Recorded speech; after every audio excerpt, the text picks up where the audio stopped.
네, 181페이지 제7절 계약의 해지해제 이걸 보도록 하겠습니다.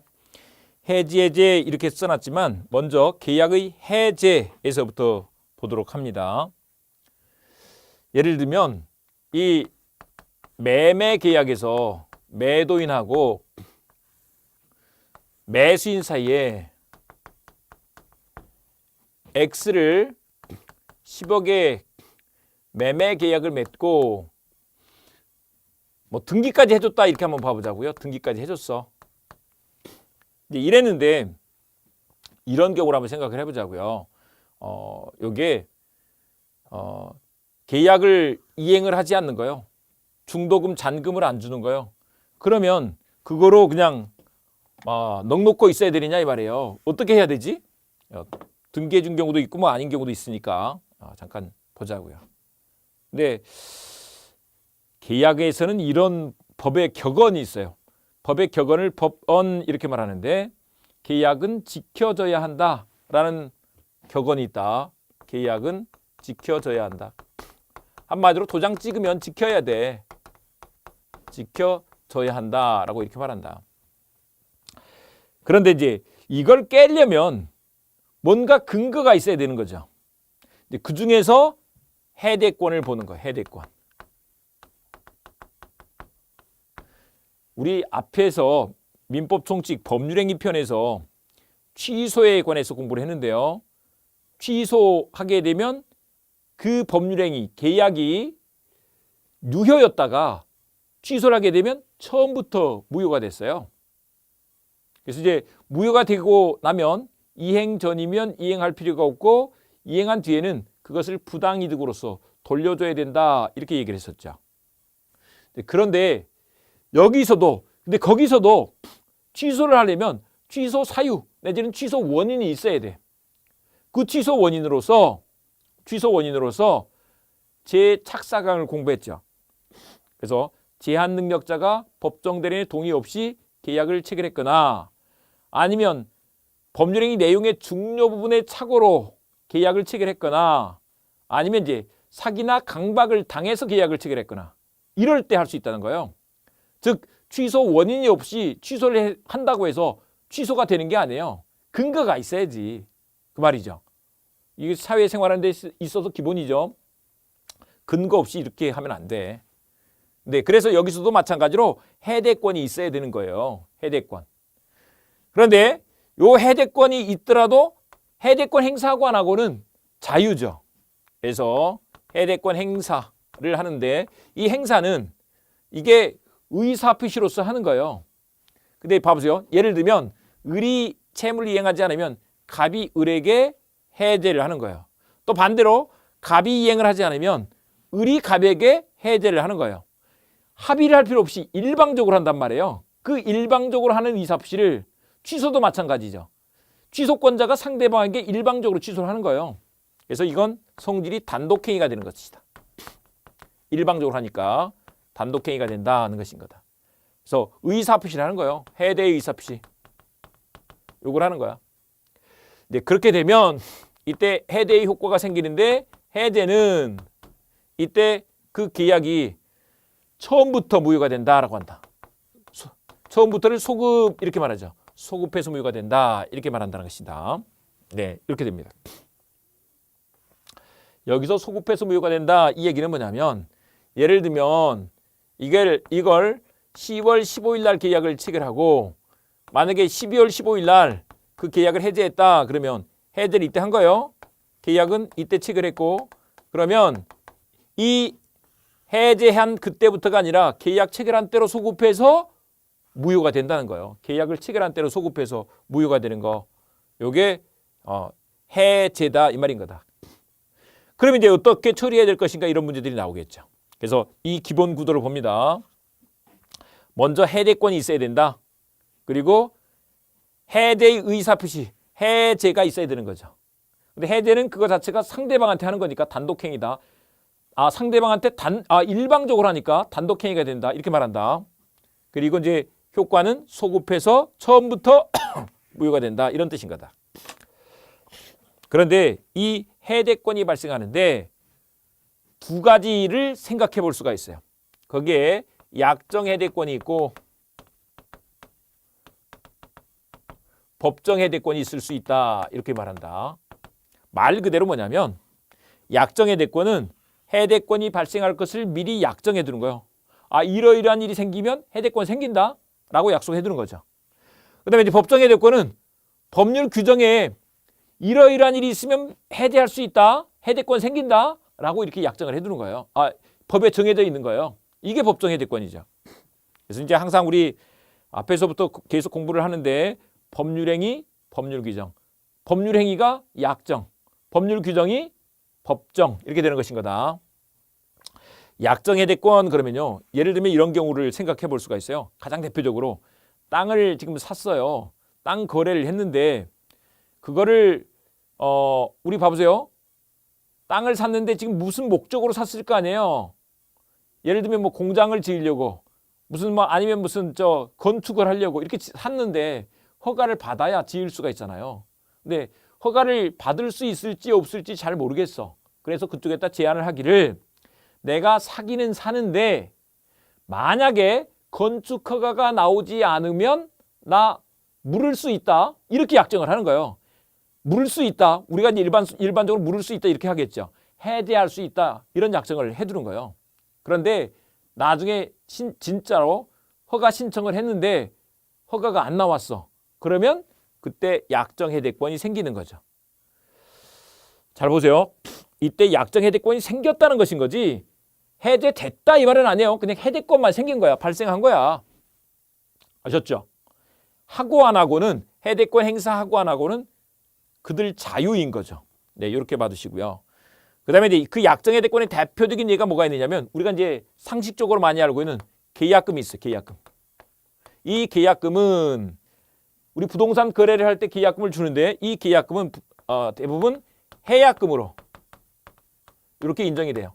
해약금으로 추정이 된다는 것인 거다. 네, 해약금으로 추정이 되는데 어떻게 되느냐면 우리 이제 해약금은 이쪽에서 잠깐 한번 설명드려보죠. 해약금은 어떻게 되는 거냐면 보통의 경우에 이 중도금 주기 전까지 중도금 지급 전까지 요걸 이제 법조문에서는 뭐라고 써놨느냐면 당사자 일방이 이행에 착수할 때까지 이렇게 써놨습니다. 당사자 일방이 이행에 착수할 때까지 중도금 지급 전까지 당사자 일방이 이행에 착수할 때까지 여기서 교부자는 누구냐면 이제 매수인이 되겠죠. 만약에 10억짜리 부동산을 매매하면서 계약금 1억 주면 그거 포기하면서 해제하면 돼. 포기하면서 해제를 하면 된다는 것인 거다. 1억 포기하고 수령자는 여기서 매도인 되겠죠. 그래서 매도인은 어떻게 하느냐? 100을 상환하면서 계약을 해제한다는 것인 거다. 여기서 100은 받은 1억에다가 계약금 받은 거 1억 있죠. 거기에다가 그것에 100이니까 1억을 더해서 결국 2억을 돌려주면서 이 말인 거예요. 2억을 돌려주면서 계약을 해제할 수 있다. 이런 뜻인 거다. 보세요. 교부자는 포기하면서 수령자, 매도인은 100을 상환하면서 계약을 해제할 수 있다는 것인 거다. 요게 이제 우리 매매계약편에 이 조문이 나오는데 이게 해제라는 점에서는 똑같아요. 그러니까 이 경우도 계약금 계약에 대한 해제를 하게 되면 이건 계약이 소급해서 무효가 되는 것인 거죠. 여기서도 마찬가지다. 해제가 있게 되면 소급해서 무효가 된다는 것인 거다. 소급해서 무효가 된다는 것 뜻을 한번 살펴보자고요. 이 제가 뭐냐면 없앤다, 제거한다 이런 뜻이거든요. 그러니까 아예 계약 자체가 없었던 상태로 만들어버리는 거예요. 그러니까 처음부터 효력이 없다 그래야 효력이 없을 거 아니에요. 없어지는 거 아니에요. 그 말인 거다. 이게 나중에 해지하고 달라. 네, 요렇게 좀 봐두시고요. 그 다음에 이제 법정 해대권 이쪽에 다시 오셔서 잠깐 보시면 법정 해대권은 이게 법에다가 정해놨다 그랬잖아요. 근데 이제 법에 정해놓은 거 요게 가장 대표적으로 뭐가 있느냐면 채무불이행이 있는 거예요.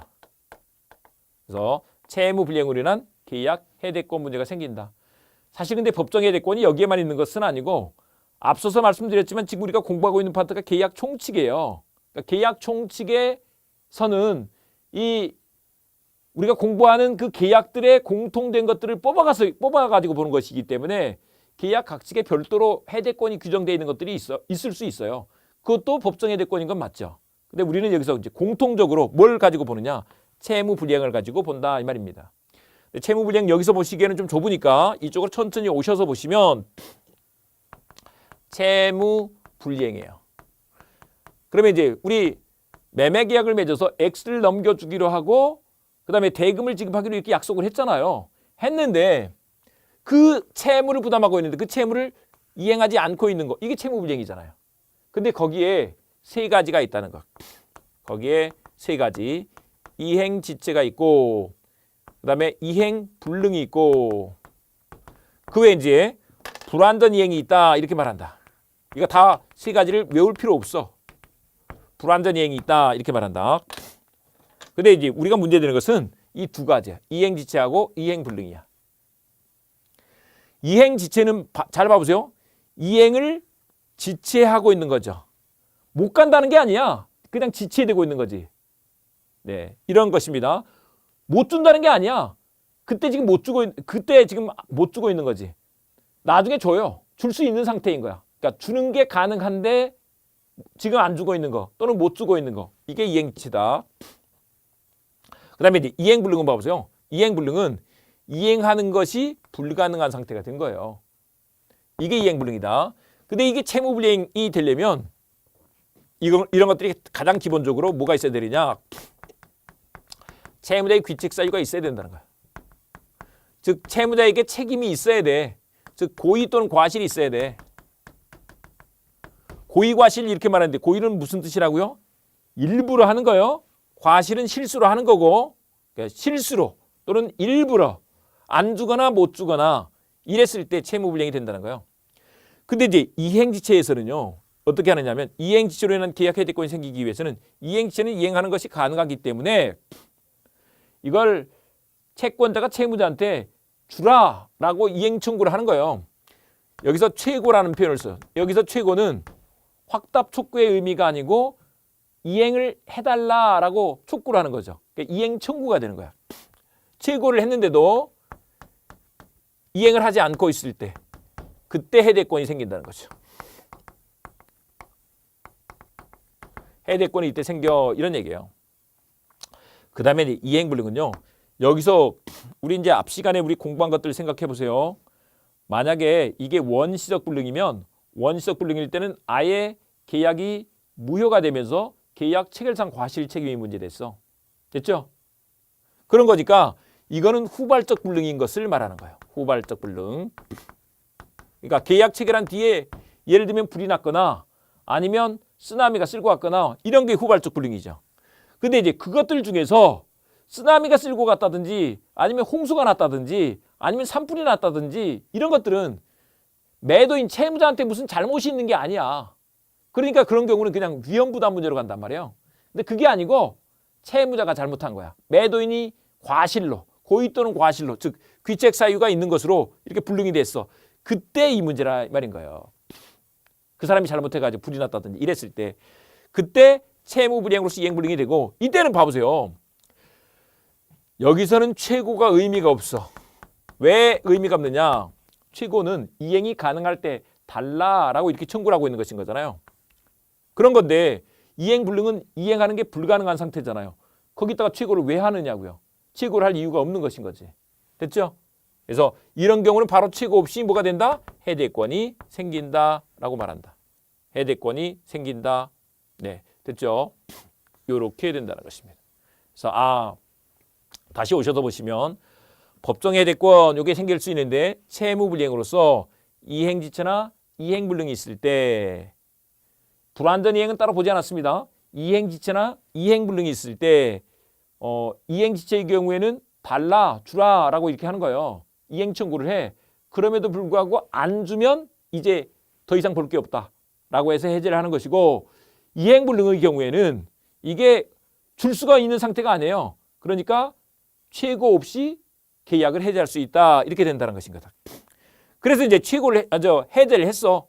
해제 의사표시를 했단 말이에요. 그러면 계약이 소급해서 무효가 되는 거예요. 근데 소급해서 무효가 되는데 그럼 이제 이런 문제가 생길 거 아니에요.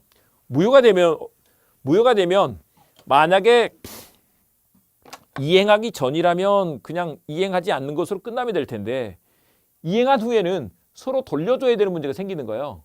그런데 이때 어떻게 말을 하느냐. 원상 회복 의무가 있다. 이렇게 말한다. 원상 회복 의무가 있다. 이렇게 말한다. 이 말은 뭐냐면 원 상태로 회복을 해야 된다는 그런 의무라는 거예요. 원래 계약이 무효나 취소가 돼서 받은 것을 돌려줄 때는 그것을 부당이득 반환이다 이렇게 말을 하죠. 근데 이 부당이득 반환과 관련해서 반환 범위가 손이냐 악이냐로 나뉘어서 손이자는 현존이익, 악이자는 이익에 이자를 붙이고 손해가 있으면 손해를 배상한다. 거기에다가 이제 제한 능력자의 경우에는 선악 불문하고 현존이익만 반환하면 된다 이렇게 말한다는 것인 거다. 그런데 계약 해대의 경우에는 원상 회복이라고 해서 이건 뭐냐면 받은 이익 전부를 다 반환한다 이 말인 거야. 받은 이익 전부를 반환한다 이렇게 말한다는 것이거든. 됐죠? 받은 이익 전부 반환이다 이렇게 말한다. 그런데 이게 법정 해대권의 경우에 있어서는요. 법정 해대권의 경우에 있어서는 이게 채무 불이행을 원인으로 해서 해대를 했기 때문에 원상 회복을 하고도 예를 들면 손해가 남아 있어. 그러면 손해배상을 해야 돼 이렇게 된다고요. 손해배상을 해야 돼. 손해배상 문제도 남아 있어. 그런데 잠깐 한번 우리가 생각해 보실 것이 앞에서 우리 원시적 불능으로서 무효가 돼가지고 계약 체결상 과실 책임이 생길 때는 계약이 무효가 됐잖아요. 유효하고 믿고 지출한 비용이 있어. 믿고 지출한 비용 이 실내이익을 배상을 한다는 거죠. 그런데 채무 불이행의 경우는 원래가 채무가 이행이 돼야 되죠. 근데 그게 이행되지 않았기 때문에 생긴 손해가 있어. 그래서 그때 그런 걸 뭐라고 하느냐. 이행이익 배상이다 이렇게 말한다는 것입니다. 기본 원칙이 이행이익 배상이다. 물론 예외적인 경우가 있어요. 원칙적인 것만 봅니다. 이행이익에 배상을 한다는 것인 거다. 채무를 이행했더라면 채권자가 얻었을 이익이 있죠. 그 손해를 배상해야 된다. 이런 취지인 것이다. 네, 이렇게 받으시고요. 나머지는 우리 이제 좀 보시겠습니다. 이제 요거 해두시고요. 한 가지 더 보실 게 있어요. 이제 이런 것을 한번 봐보시면 좋겠는데 임대차 계약을 한번 생각을 해보자고요. 갑이 임대인이고 우리 임차인인데 이 X 임대차 계약을 맺고 임차인이 X를 사용 수익하고 있었던 거예요. 근데 거기에서 월세를 주죠. 그 월세를 차임이라고 한다. 차임 지급을 해야 될 의무가 있어. 근데 차임을 지급하기로 하고 들어갔는데 월세를 안 낸다 이렇게 한번 생각을 해보세요. 그럴 경우에 끝까지 참고 기다려야 되느냐고요. 말이 안 되죠. 그래서 이제 우리 민법에서 규정한 건 뭐냐면 이기의 차임 연체가 있으면 계약을 해지할 수 있다라고 한다. 해지를 하는 거예요. 근데 이때 앞에서 우리가 해제를 공부했잖아요. 해지는 뭐냐면 이 지자가 그칠 지자예요. 즉 뭐냐면 이런 거죠. 우리 한번 이렇게 생각을 해보세요. 임대차 계약을 이때 맺었어. 임대차 계약을 이때 맺었는데 나중에 중간에 안 내서 해지를 했단 말이에요. 그러면 해지는 어떻게 되느냐면 앞으로 청산해야 되는 관계로 된다는 거예요. 즉 이게 장래효다 이렇게 말해요. 장래효. 앞으로. 됐죠? 그거하고 달리 앞에서 해제는 뭐라고요? 해제는 이게 이렇게 들어가서 처음부터 무효가 되는 거예요. 소급해서 무효가 되는 점에서 차이가 있죠. 그래서 다르구나. 조금 더 나가자면 이렇게 임대차 계약은 언제서부터 언제까지 계속 빌려주죠. 이런 걸 계속적 계약이라고 한다. 계속적 계약에서 앞으로 계약을 소멸시키는 거 이런 것을 뭐라고 한다? 해지라고 한다. 근데 이건 전제가 뭐냐면 계약이 유효한 걸 전제로 한 거야. 유효한 계약을 맺었다가 나중에 이렇게 됐어. 그러면 해지를 하게 된다. 이렇게 말한다는 것입니다. 여러분 우리 교재를 가지고 한번 확인해 볼 텐데요. 181페이지 보시면 181페이지 의에서 일단 유효에다 동그라미 쳐보겠습니다. 유효. 그리고 처음부터 동그라미. 그 밑에 해제 동그라미. 그래서 유효한 계약을 처음부터 효력이 없던 것으로 하는 거. 이런 걸 해제라고 하고 그 밑에 해지 동그라미. 장래를 향하여 동그라미 이렇게 하겠습니다. 장래를 향하여 효력을 없애는 거예요. 그래서 이런 것을 해지라고 한다. 이렇게 두시고요. 그 다음에 이제 182페이지 가시면 넘어가셔서 이번에 해제계약 동그라미, 합의해제 동그라미 따로 동그라미를 하겠습니다. 근데 이 얘기는 뭐냐면 보세요.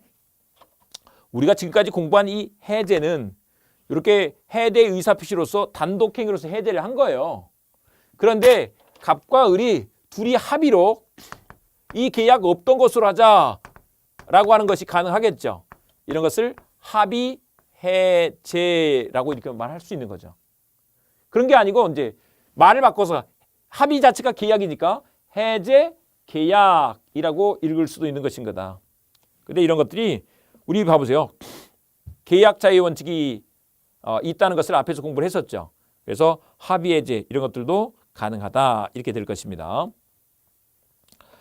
그 다음에 이제 2번에 해대권의 발생 사유가 나와 있는데 1번에 약정 해대권에서 약정에다 동그라미 쳐보겠습니다.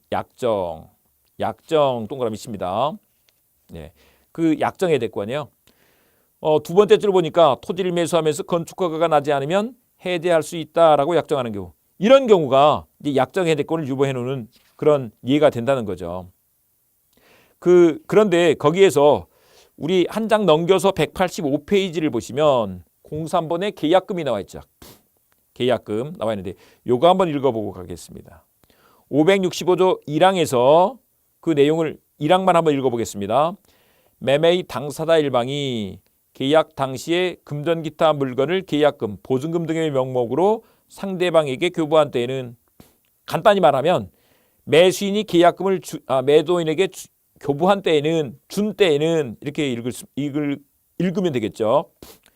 당사자 간에 다른 약정이 없는 한 당사자 일방이 이행에 착수할 때까지 여기서 이행에 착수 세모 그러니까 이행에 착수 밑에다가 중도금 지급 이렇게 한번 써볼까요? 중도금을 준 이후에는 안 돼. 중도금 주기 전까지만 그런 거예요. 까지 교부자 동그라미 포기 동그라미 교부자는 포기하고 이를 포기하고 교부자 밑에다가 매수인 이렇게 써봅니다. 매수인 포기하면서 수령자 동그라미 배액상환 동그라미 수령자는 매도인 이렇게 써봅니다. 그래서 매도인은 배액을 상환하면서 매매계약을 해제할 수 있다. 해제 동그라미 이렇게 된다는 거죠. 네, 이렇게 해두시고요. 다시 앞으로 가셔서 182페이지 우리가 약정 해대권을 봤고요. 그 다음에 이제 법정 해대권에 관해서 보도록 하겠습니다. 법정 해대권은 우리 두 번째 줄에 채무불이행에다 동그라미 치겠습니다. 채무불이행 여기다 동그라미 치고요. 1번에 이행지체와 해제가 나와 있어요. 이행지체와 해제. 이행지체와 해제에서 동그라미 1번에 이행지체에다 동그라미 칩니다. 근데 여기다가는 두 번째 줄에 544조에서 이행을 최고하고 거기다 동그라미 치고요. 거기다가 이행 청구 이렇게 써봅니다. 기회를 주는 거예요. 그 기간 내에 이행하지 아니한 때 이행 세모 계약을 해제할 수 있다는 것인 거다. 그래서 이행지체의 경우에는 이행이 가능한 것이기 때문에 기회를 주는 거예요. 그래서 이행 청구를 하고 그러면서도 그랬는데도 안 줘. 그러면 계약을 해제할 수 있다 이렇게 된다는 거예요. 그 다음에 이제 넘어가셔서 용어 정리의 정기행위가 있는데요. 정기행위는 이렇게 보세요. 정해진 기간 내에 이행해야 되는 행위 이게 정기행위예요.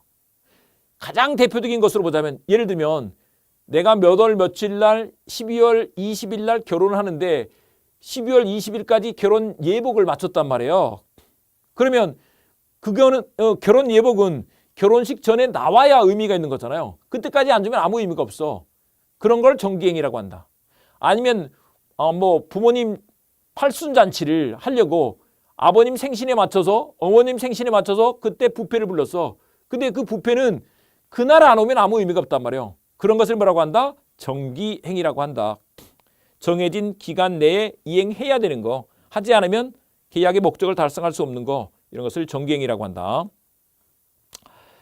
그 다음에 이제 3번에 보시면 이행불능과 해제가 나와 있죠. 이행불능 동그라미. 그런데 이행불능과 해제에서는 그 조문에 보시면 채무자의 책임 있는 사유로 채무자의 책임에 따라 동그라미 칩니다. 사유로 이행이 불가능하게 된 때는 채권자는 계약을 해지할 수 있다. 이렇게 해놨죠. 여기서 책임 밑에다가 고의 또는 과실, 고의과실 이렇게 써볼까요?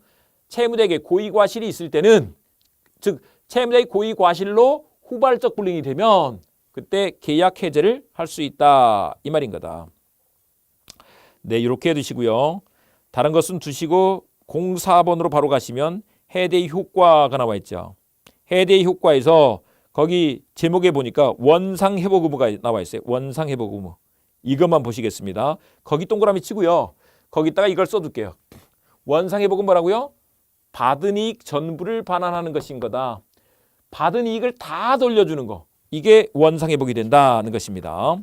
네. 이게 해제와 또 우리 해제의 경우에 그 원상회복과 무효 취소의 경우에 나오는 부당이득 반환의 차이점이다. 그래서 이게 이제 원상회복은 부당이득 반환의 특칙이 된다, 이렇게 말을 합니다.